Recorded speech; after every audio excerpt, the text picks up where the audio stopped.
collage fodder. Fodder for collages. That's what we're creating today. Grab your scraps, acrylic paints, stencils, and let's just play. Will it be messy? Yes. Will you have fun? I certainly did, so I hope you will too. Welcome, it's Barbara from Vienna, Austria.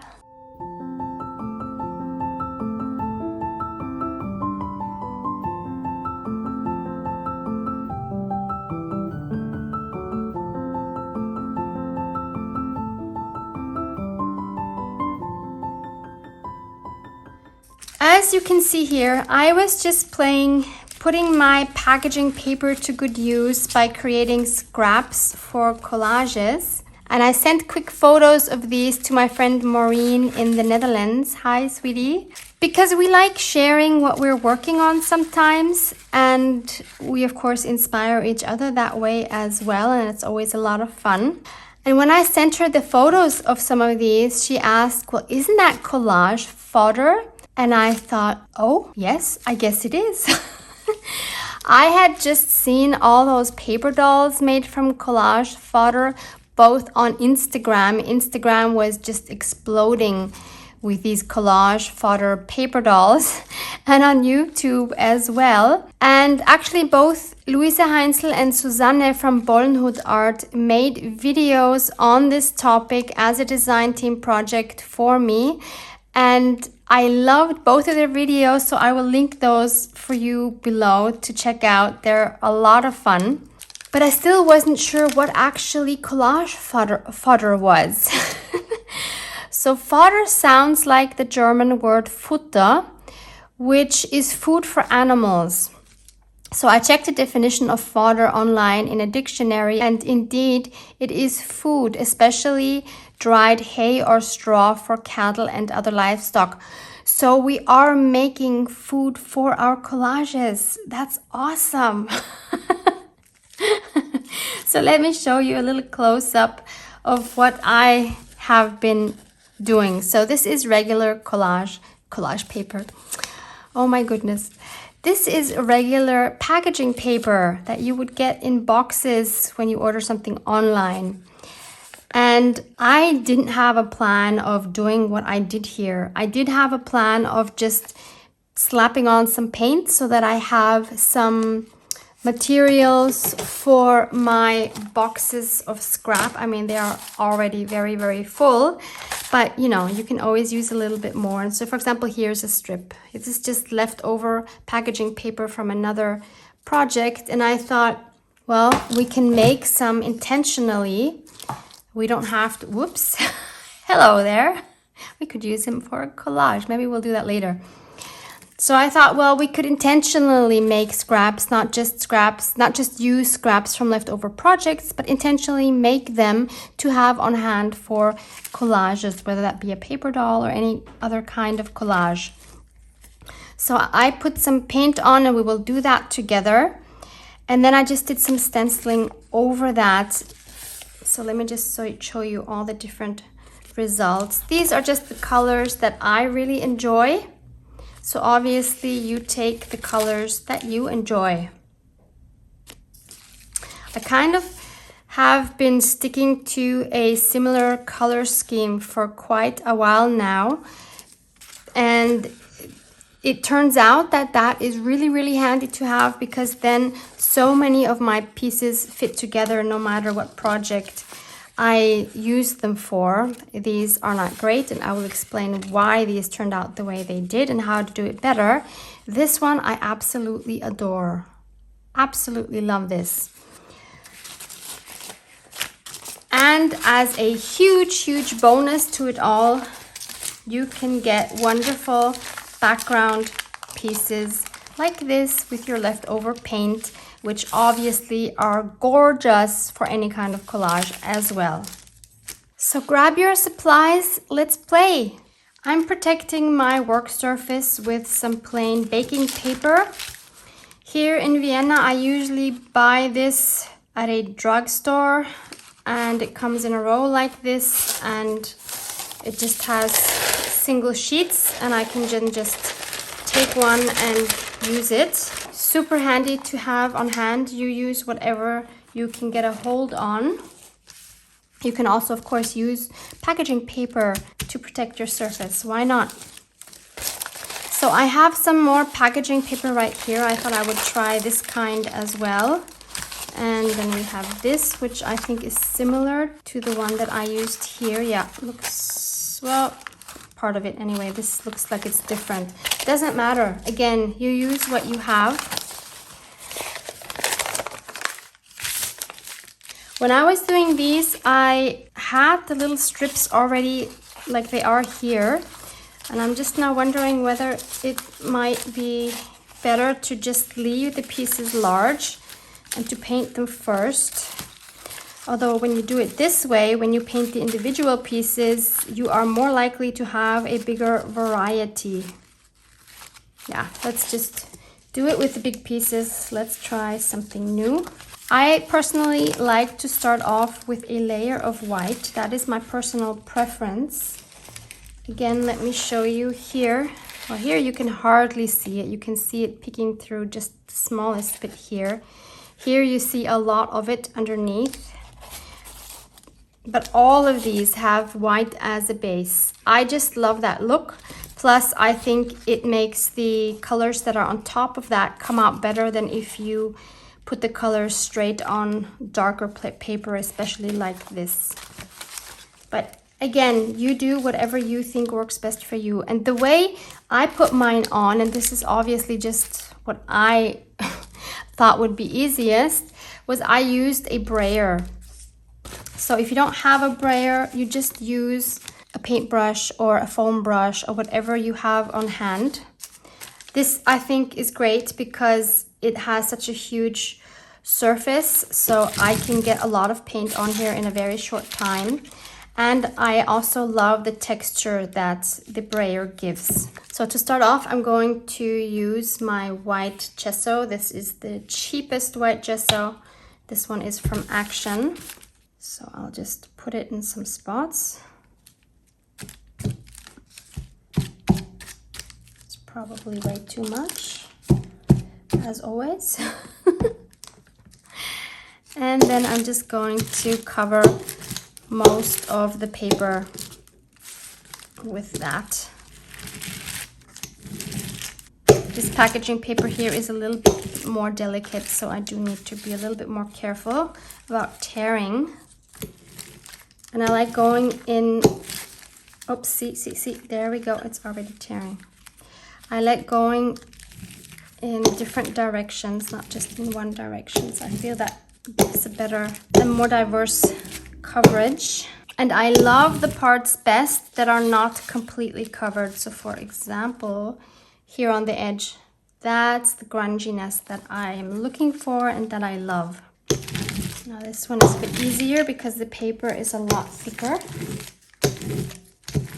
And if your paper has folds in it, if it was crumpled up a bit, then you will get a much cooler texture with this method here. With the paintbrush, I don't think you'll get that kind of texture, but look at this. How cool is this grunginess? There's something about brayering that is just so cool. And then we have this one, which is again is a sturdy piece.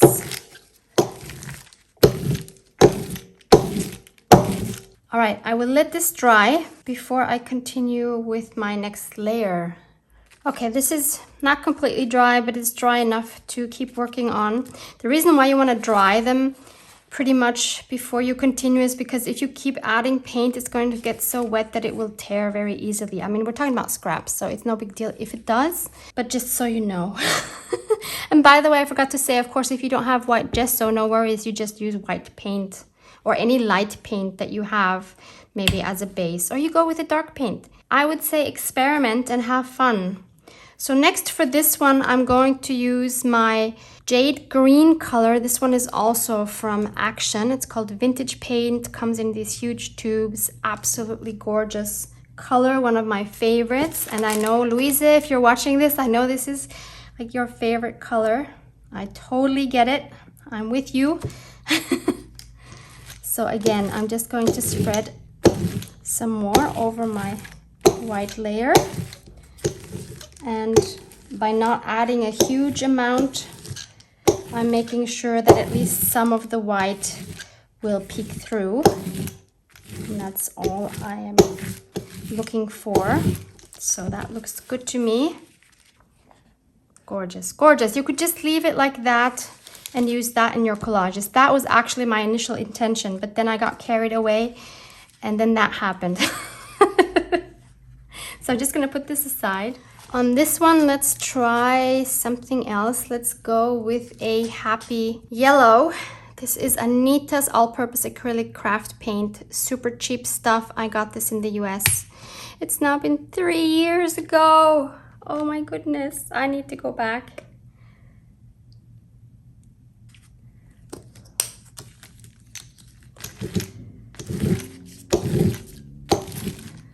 So same story, not looking for complete coverage. But I also don't want to see blotches. Like I'm trying to get just a grungy overall look with the sprayer. And the more crinkly your paper is, the better for seeing some cool textures. I should have actually crumpled this up more before I put the paint on. But you can do that. Beautiful, lovely, cheerful golden yellow. I'm gonna put this aside as well. So here we have our most delicate of the 3 papers, and for this one I'm also going to use some cheap acrylic paint in avocado. This one is from here and it's quite old. It's thickening up already, so I'm happy to use some of this before it dries up completely. It really looks like avocado and I love avocados. I could eat them every day.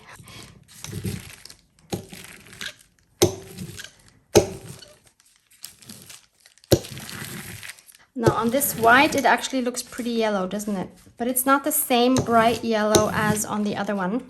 So there is a difference, so that's cool. And anyway, we'll be adding more stuff on top, so in the end, they won't look similar at all, I think. Okay, we'll let this dry again. Since the layers are quite thin when you add the paints with the brayer, this one is already dry in the meantime, so we can start adding more things. So what I did with my others here is I have 3 layers of paint. I think here you can see it fairly well. So we have the white underneath, then I have the jade, and then on top of that I added some of the bright yellow, and I really love the look of that. So I want to make more of that with this one. So again, going to use my acrylic. I'm trying to see if this has a name. It does. Bright yellow. Ha! What a fitting name. And now this time, instead of adding it directly here, because I just want some little accents, I'm going to put some here. And I'm just going to very lightly dab my brayer into the paint and then very lightly go over my paper. And once I have some color there in various spots, I can then spread it out just a little bit more. Or you could just leave it as it was. But I like it to be just spread out a little bit. And then you do that as much as you want. You know, as much as paint, obviously you want. As much, oh my goodness. You do it as often as you want, depending on how much paint you want on your paper. There. So I think I am just about done. Yeah, I am happy with this. So that's the first one. For this one, I'm gonna do the exact opposite. So I am gonna put the jade on the yellow. That was a bit much, but that's okay. And I never bother to clean my brayer in between or even afterwards. I just roll it off to get rid of any excess paint, and I do that on something. Oh wait, I can show you. So I just happen to have a coffee dyed envelope laying here for some reason. Well, actually I only put the gesso. I had a little bit of gesso left on this brayer and I rolled it over this envelope. How cool does this look? I just love it. That's sometimes how your best pieces develop without any plan whatsoever. But then I find it's really hard to recreate because it was those exact circumstances that made your piece awesome, and by trying to recreate it on purpose, I usually can't make that happen. Okay, for this one, I kind of have the feeling I want to dampen it down more. So I'm actually gonna add more of this teal so that the blue colors, so that the yellow just kind of peeks through and that the blue now kind of mutes it a little bit. I think I'm happy with that.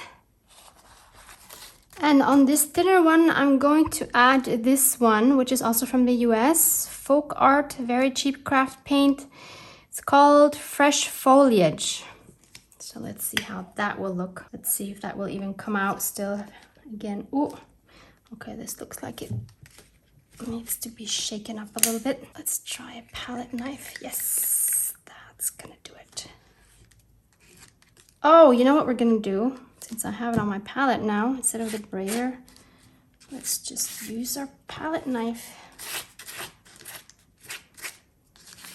Gives, of course, a completely different effect, but cool nonetheless.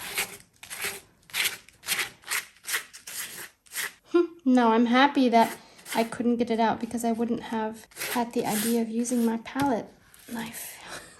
And whatever I'm not using, I'm just gonna spread out here because that's gonna be lovely to use later. So now comes the time to play with our stencils. For these here, all of these here, I had to try my new stencils from lovely Debbie. I have received the most amazing happy mail ever from Debbie from the US. If you have missed the unpacking of that emotional happy mail, that emotional unpacking of that happy mail, I will link that for you. That was just very recently. And among other many gorgeous things that Debbie sent me, she sent me these amazing Tim Holtz stencils. So that's what I used for there. But let me show you some other options as well.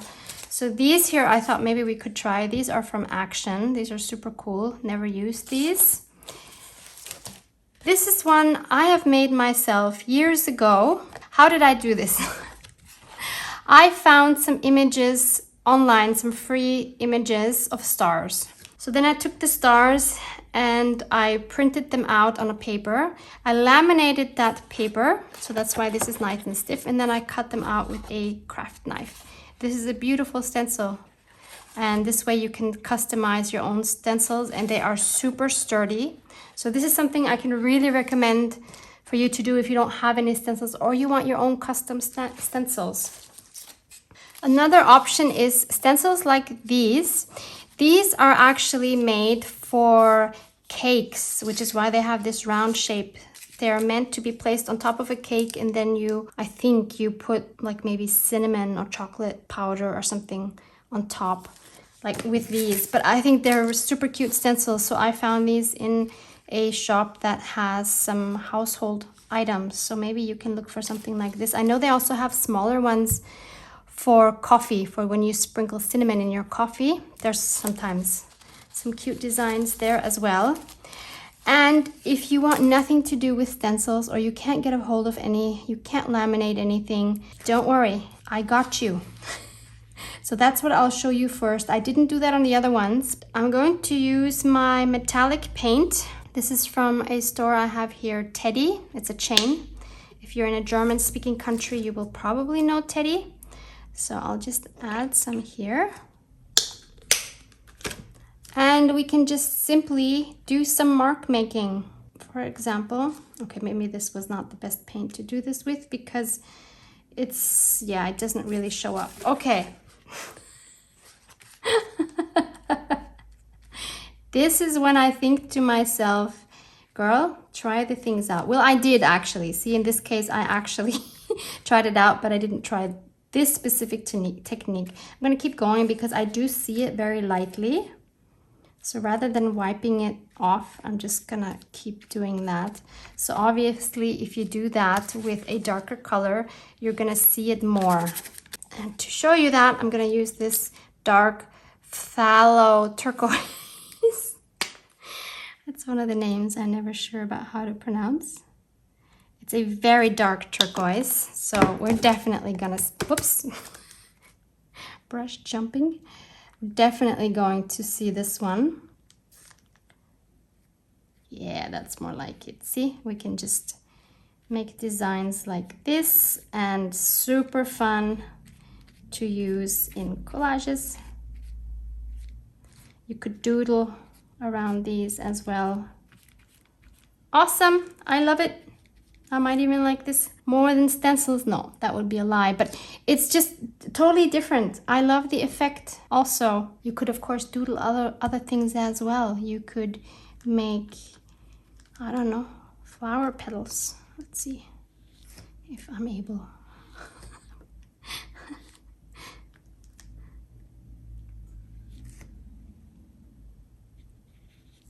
Well, you get the idea. It's not the best flower, but you know, you don't want them to be perfect, right? You just want them to be fun accents.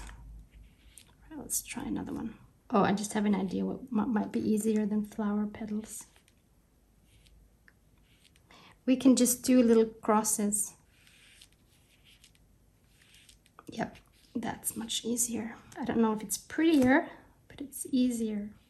Let me try it with maybe the thin side of the brush.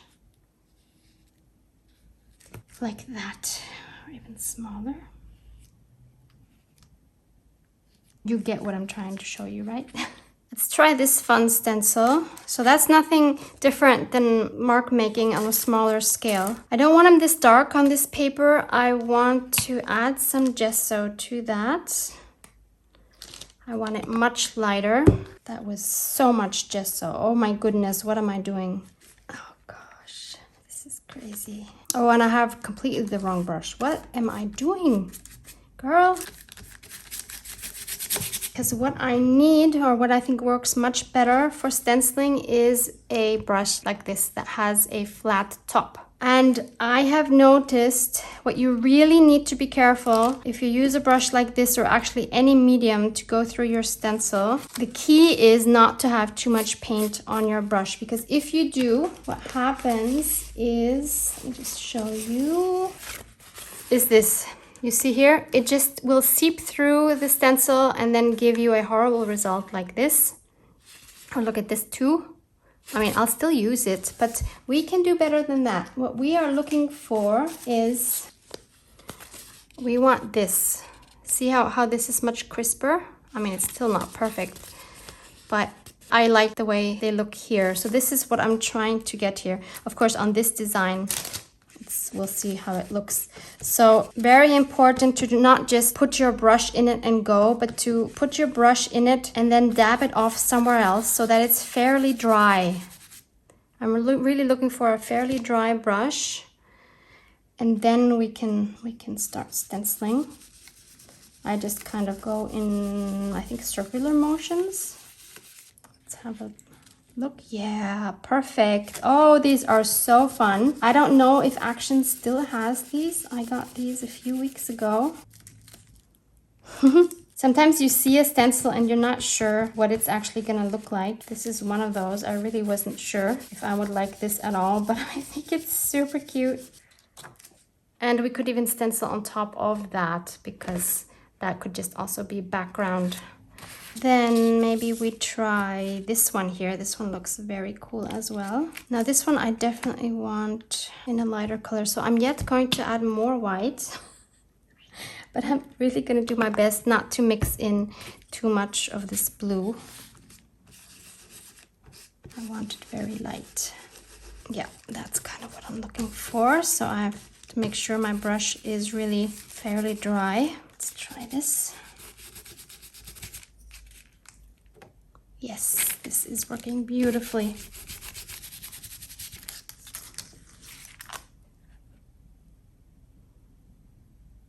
This will make very cool collage pieces. Why don't we try some of these stars as well? I think stars are a lot of fun. And these I really want, I think, in white. And for this, I'm going to use my gesso from Golden because it is heavier than the other one. The other one is very thin. But if you only have the thin kind, you can add baby powder or cornstarch to it to make it thicker. Again, making sure I don't have too much on my brush. Let's take some of these smaller ones here.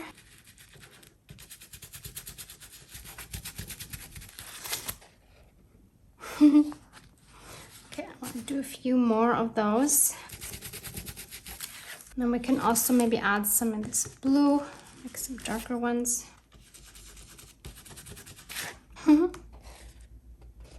And on these two, you can probably guess, I used my gilding wax.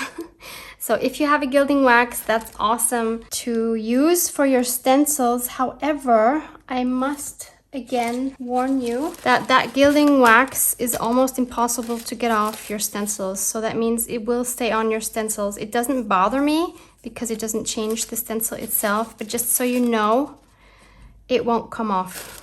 You can't wash it off. You could maybe wipe some of it off with baby wipes, but you will probably never get them completely clean. So if you're precious, please don't do it. I don't think I'm gonna do this now because, or should I? It is a pain to get off your fingers afterwards as well. Let me just show you once. Can you believe it? You can see the bottom of my jar. I didn't think I was ever going to be able to use this up, like not even close, but I'm doing good. So I'm taking this Tim Holtz stencil, this beautiful, beautiful stencil, and I'm gonna squish some wax through it. Just making sure to really smush that into the gaps. I mean, it's absolutely gorgeous, I think. Look at this. Just beautiful. And the best way to get it off your finger rather than washing it, because it is wax-based, is to wipe it with a baby wipe. But even that can be a bit tricky. And in case you've never worked with a gilding wax and you're wondering, well, it's wax and it's soft, how will you use this? Once it's dry, and it dries very quickly, it totally hardens. So I can just go over it and it won't smudge or anything. It is permanent. Shall we do something like this so you see how I did that? This was a total accident and I love how it came out. So you see here underneath is some gold, which is this acrylic gold. Now I totally wasn't happy with the way that came out. You can also do this with watercolor, I believe, if you can somehow make it not so wet. And I used this beautiful stencil, which was also in the box from Debbie. This is, I knew it was going to be, it's my new favorite stencil, of course. It is absolutely gorgeous. I don't know the name of it. I had the gold. And of course, this gold is not ideal because it doesn't have great coverage, which is why I didn't like the end result. It did give an interesting effect, and you'll see that here shortly, but it wasn't really what I was looking for. Let's take this off. So there's our background. It looks horrible at the moment. So this is what we have, and you can hardly see it. It's even more faint than the other one was, but that is probably because my brush was not as clean as when I used it on the other one. It has now mixed with white, but anyway, you will see the effect. So this now needs to dry. In the meantime, we can work on this other side. I'm gonna use the same stencil. I'm gonna work with my golden white gesso again.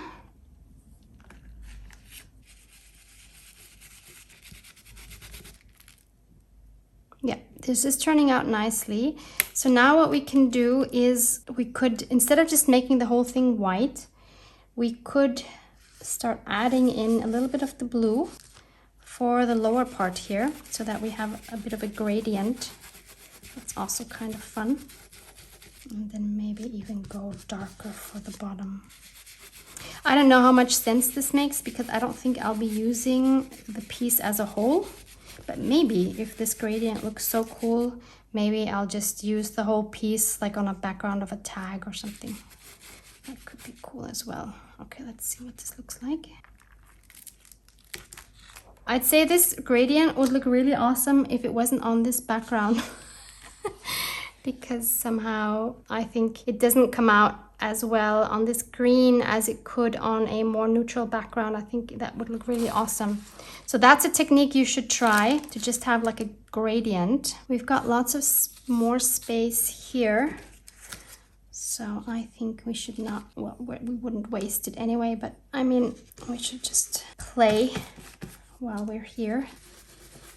I'm not so happy about my green choice here. That is not one of my favorite colors, but okay. I have more variety like this. Oh, that's beautiful. That is gorgeous. It would be more gorgeous on a different background, but okay. We're still waiting for this to dry, and in the meantime, let's move it out of the way. And we have all this mess here, so why don't we just stencil some more on our background and let that dry as well. And that way that just becomes beautiful with all the different layers. This might be even the more amazing fodder for collages in the end. Because you always have some leftover paint. There's some paint on your brush and everything. So this is such a good way to use up everything that you have left. You could even add some more paint if you needed to. Okay, I need to let everything dry now and then we'll continue with that one. So this has dried and I think it looks horrible. So we're not gonna work with this one. Instead, I'm gonna try it again with my beloved Van Gogh Deep Gold Watercolor 803. And I have washed my brush. I have dried it as well as I could on some kitchen towels. I've also sort of cleaned my stencil so that it won't mix. I think this will be an amazing result. This gold is just so much better. Yeah, this is gonna be stunning, I have a feeling. I've been asked so many times where I get this gold. I unfortunately buy mine locally here at an art shop called Gerstecke. They have it in Germany as well. I don't know if they have it online. I don't know if Amazon has it. I have not checked, to be honest. But I believe Louisa tried to find it and I don't know how long she searched, but I think she had a problem finding it. Maybe you can find another brand. Oh, wow. Yep. This is absolutely gorgeous. I'm gonna have a hard time covering this now. So maybe I will do a little bit more here. I have some more space, which I then won't cover up because this is amazing. And the good thing, of course, with using watercolors for stenciling is that you can actually wash them off, not like the acrylics, which are permanent. But I must honestly say it doesn't bother me because the stencils are there to be used and they are gonna get messy. As long as they still work, I don't have a problem. Wow, this is so amazing. Wow, wow, wow. Oh, I have some more space. I can do some more. I want to use every bit of this color. So while this dries, I will add the rest here on my baking paper. Ah, now I went to the white. That's not good. Oh no. Yeah, I did not do a great job, but there's some there. It's fine. The gold is dry. Pretty much most of the gold is wiped out of this brush. I have washed the gold off my stencil because, of course, since it's watercolor, as soon as it gets wet, it would react. So that's not what I want here. And I will be taking out some more of the thicker gesso and add it to my blue. And then I'm going to take my stencil and rather than placing it exactly over where I had it before, I'm just going to move it a little bit to one side. So that way it's going to look like we're creating a shadow. So the hope is that some of the gold will peek out from underneath. So I don't want totally white. I want a nice bluish, very light bluish color. Fingers crossed I can make this work again. And then I did something else on top, and that also happened by accident. So when I was doing this the first time, I had some of this darker blue or dark turquoise, teal I think. Is it teal? Steel blue? Yeah, whatever. I accidentally had some of that color either on the stencil or on the brush or on my finger or somewhere, and it just happened to go onto a little part of the, under the stencil, and it looked so cool. So that was that here in the middle, you see that? So I wanted to create that intentionally. So this works. I kind of moved it to the side a little bit too much, so the shadow is very broad, but I still think it's a cool effect. And now, not taking the stencil off completely, because I want it to stay in this position, I'm going to take some of this darker, let's call it by the right name, phthalo turquoise. I'll just do it with the same brush. Just take a tiny bit on my brush, like that, and try to like just make some accents with it, hopefully without ruining everything now. Can we see it, or is it just on this? It's pretty much just on the stencil.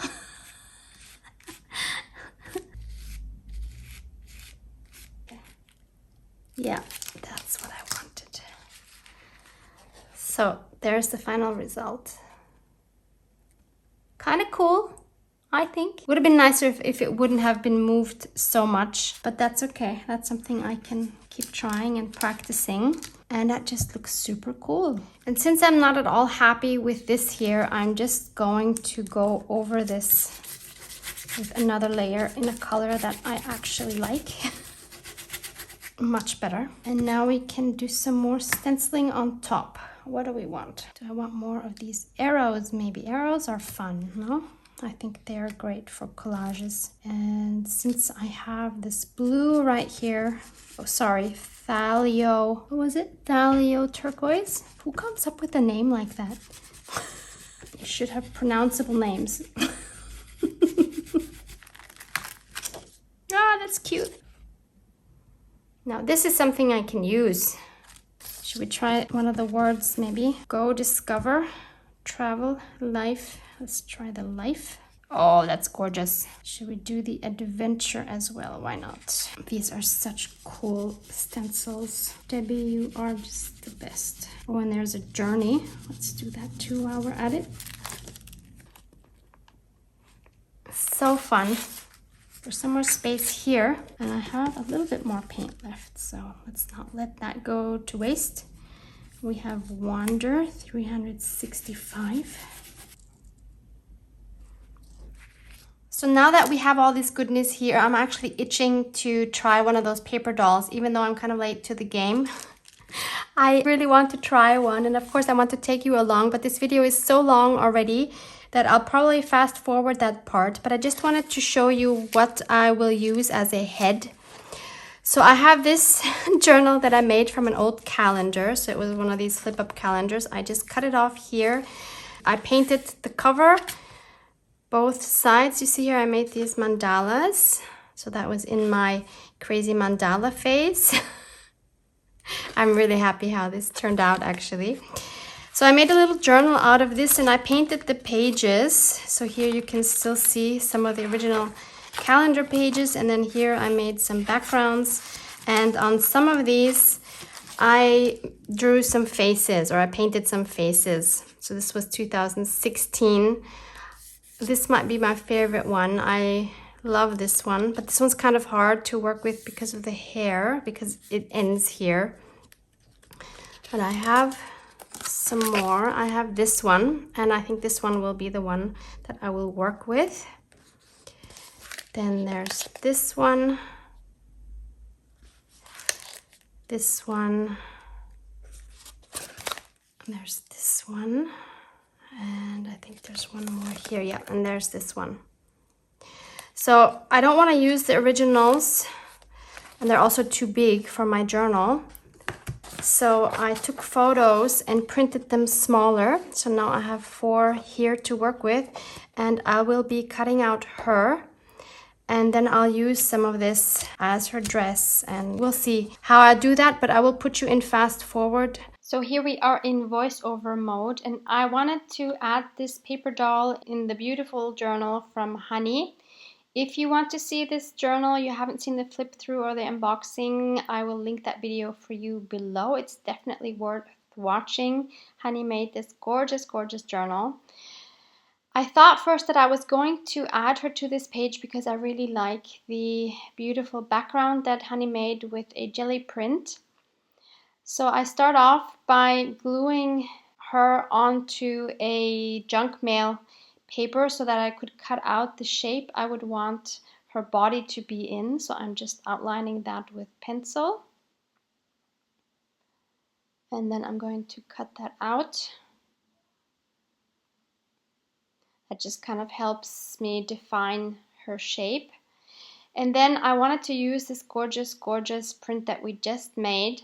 And usually I know others use scraps for the body, but I just love this design so much that I wanted to use this for the whole body. And I'm just gluing that on now, and I just cut a V shape on the top so that she kind of has like a V neck. Then when I had her cut out, I decided she would fit better on this page. I really love this background. This is also made by Honey. And in foresight, I decided to add some clear gesso to that, which you will see why. It turned out to be a good idea, but yeah, I didn't follow through all the way, unfortunately. Then I found these wings, which are from the Digital Collage Club. And I had already put some gold on the edges, and even though I would never combine these two colors, like this lilac with my other colors there, I kind of thought it fit. And instead of just adding those wings like you would normally add butterfly wings, I decided to put them further up to make it look like it's a collar. So I glued those on, and I just love the way they look together. Just gorgeous. And then maybe you saw here I have this little dish with a little bling and beads. That has been totally inspired by Susanne from Bornhood Art. She has that, and I think it's so great to have this on your craft desk because then you actually will use the pieces. So I took some that match the colors of her gown perfectly, and now I'm adding another little gemstone in the butterfly in her hair, and I just love it so much. She now for me looks like a queen mostly because of that collar and because of all the gold. And then I wanted to use this other piece that we just did, and what I really like about this one is the dark dots, which go really well with that third gemstone on her dress. And it also just provides a little bit more contrast in the background without covering up all of Honey's beautiful background. So I'm gluing that on with my 3-in-1 glue.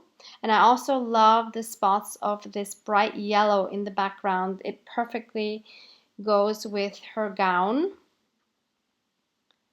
I just love the color scheme. And now I'm taking a medium charcoal pen, and I wanted to outline her to make her pop out of the page a bit more, which is why I added the gesso to the page. But I didn't follow through completely because of course I should have also gessoed the butterfly wings as well as that spotted background to make the line come out equally. So I did the best I could with fanning out those lines with my water brush, which took quite some time because it was quite dark and I wasn't liking how it looked on the top where I didn't have the gesso because obviously I couldn't fan it out like I wanted to, but it was what it was. I couldn't really change that. And now I'm using a fine liner to just define that neckline a bit more, that V shape. And finally I decided it needed a little more gold, so I'm using my Van Gogh 803 deep gold to first outline the butterfly wings a bit more. But then I thought, no, that's not enough. It's never enough gold. So I used some more gold, a little bit more diluted, to just put the gold further into the wings to fan it out a little bit more. And this is then the final result. I decided to leave it at that, and I just love this page. I love how it turned out. It is whimsical, it is beautiful. She is my queen. Love her gown, love the design we made, and had a super fun time. So I hope that you try this as well. Make some collage fodder. Make a paper doll if you want, or just use the collage fodder for other collages. Thank you so much for being here. Hope to see you in the next one. Love you guys. Mwah. Mwah.